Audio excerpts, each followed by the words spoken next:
The Bic crystal is small, simple, and instantly recognizable. You've almost certainly used one before. In fact, there's a good chance you have one within arm's reach right now. This is possibly the most successful product ever made. No matter where you are in the world, you'll find it in homes, offices, classrooms, and just about anywhere else that people put ink to paper. Since its launch in 1950, more than 100 billion Bic crystals have been sold, leaving other best-selling products far behind. What's even more remarkable is that the design has remained almost completely unchanged for over 70 years, and it still dominates the global pen market today. With 14 million of them sold every single day, the Bic crystal has had a profound impact, not just on the way we write, but on literacy rates, education, and the affordability of everyday tools. But what made this pen so successful? To understand its story, we need to go back in time, to an era when writing wasn't so quick, convenient, or affordable. For centuries, the main writing instrument was the quill pen, made from bird feathers. These had to be dipped into an inkwell every few words. They wore out quickly, splattered ink, and required skill and patience to use. Writing with a quill was slow and messy, and it was as much an art form as a practical skill. Then, in the 1800s, the fountain pen came along. It replaced the feather with a metal nib and included a reservoir inside to hold ink. It was a big improvement, no more constant dipping, but it came with its own problems. The nib could scratch the paper, the ink could blot and leak, and the flow was often inconsistent. And then there was the cost. A fountain pen back then could cost the equivalent of around $150 today, at a time when only about 20% of the world's population could read and write. Pens remained expensive luxury items, not everyday tools. The idea of the ballpoint pen first appeared in 1888, when an American inventor named John J. Loud patented a pen that used a small rotating ball to apply ink to a surface. The ball acted both as the writing point and as a seal to keep ink from leaking when not in use. His design worked well on coarse materials like leather and wood, but on ordinary paper it was too rough and messy. It simply wasn't ready for the mass market. Over the next few decades, many inventors tried to refine the ballpoint concept, but it wasn't easy. If the ball fit too tightly, the ink would clog and refuse to flow. If it was too loose, the ink would leak everywhere. Manufacturing such a tiny, precise component was incredibly difficult with the technology of the time. Then, in the 1930s, a Hungarian newspaper editor named Laszlo Biro took on the challenge. Biro was frustrated with the slow-drying ink used in fountain pens, which smudged his work. He noticed that the ink used in newspaper printing dried almost instantly, thanks to its thicker, oil-based formula. This gave him an idea: what if he could design a pen that used this type of ink? He experimented with oil-based inks that were thick enough to dry quickly and sit on top of the paper instead of soaking in. In doing so, he stumbled upon a physical phenomenon called capillary action. Capillary action is the same process that allows water to climb through a plant's roots or travel through tiny blood vessels in the human body.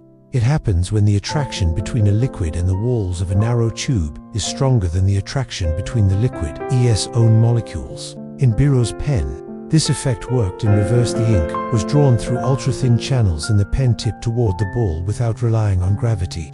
This meant that no matter the pen's angle, the ball stayed coated with ink, ready to write a smooth, consistent line. It was a breakthrough that solved the biggest problem ballpoint pens had faced for decades. Biro patented his design, and his pens became popular in South America, but they were still extremely expensive to produce. Even the cheapest version cost the equivalent of $190 in today's money, which kept it out of reach for most people. Literacy rates had improved only slightly by then, reaching about 33% globally. The world still needed a writing instrument that was affordable, reliable, and easy to use. That's where a French manufacturer named Marcel Bic came into the picture. In the late 1940s, Bic discovered Biro's design and immediately saw its potential. He purchased the patent rights for around $2 million and began re-engineering the pen so it could be mass-produced at a fraction of the cost. Bic invested in state-of-the-art Swiss watchmaking machines to produce tiny stainless steel balls with incredible precision, accurate to a fraction of a millimeter. Instead of crafting the pen body from metal, he embraced plastica, relatively new material at the time. Man bought machines capable of molding it cheaply and efficiently. The result was the BIC crystal. At first glance, it might look like just another pen, but every element of its design served a purpose. The barrel was hexagonal like a pencil, making it easier to grip and preventing it from rolling off desks. It was made from strong, transparent polystyrene, so users could see the ink level at all times. A small hole in the barrel allowed air to enter, replacing the ink as it was used and preventing a vacuum from forming. The ink inside the cartridge was specially formulated to maximize capillary action while delivering a smooth, even line. The stainless steel ball in the tip was machined so precisely that it could rotate freely enough to apply ink, but also form a perfect seal when not in use, preventing leaks. If the pen was turned upside down, the ink wouldn't spill out the back, thanks to a combination of surface tension and capillary forces. Even the cap was carefully thought out. Made from flexible polypropylene, it acted as both a clip and a shock absorber to prevent cracking if the pen was dropped. When the BIC crystal hit the market in 1950, it sold for just $2 in today's money. It was cheap, reliable, and available to everyone. The effect was immediate. In its first year, the pen sold about 10,000 units per day in France alone.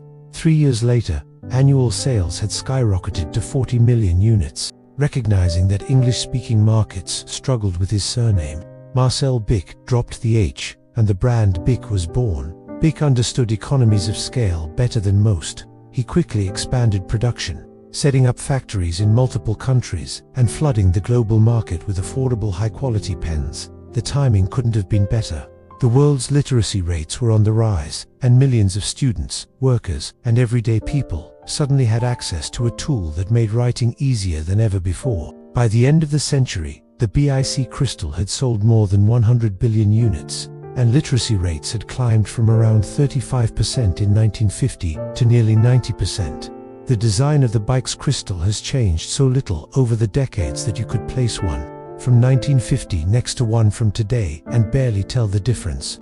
That kind of longevity is rare in the product world and speaks to just how perfectly it was engineered from the start.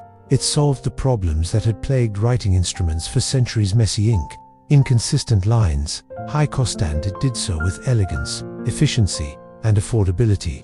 Today, the BIC crystal is more than just a pen. It's a symbol of universal accessibility, a reminder that great design doesn't have to be complicated, and a quiet hero in the story of global literacy.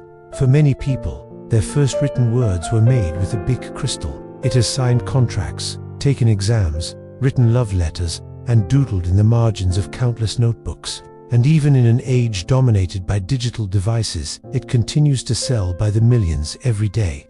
The story of the BIC crystal is proof that sometimes the simplest ideas can have the most profound impact. It's not flashy, it's not high-tech, but it has shaped the modern world in ways few other products have. And all it took was a tiny stainless steel ball, a little clever physics, and the vision to make it available to everyone.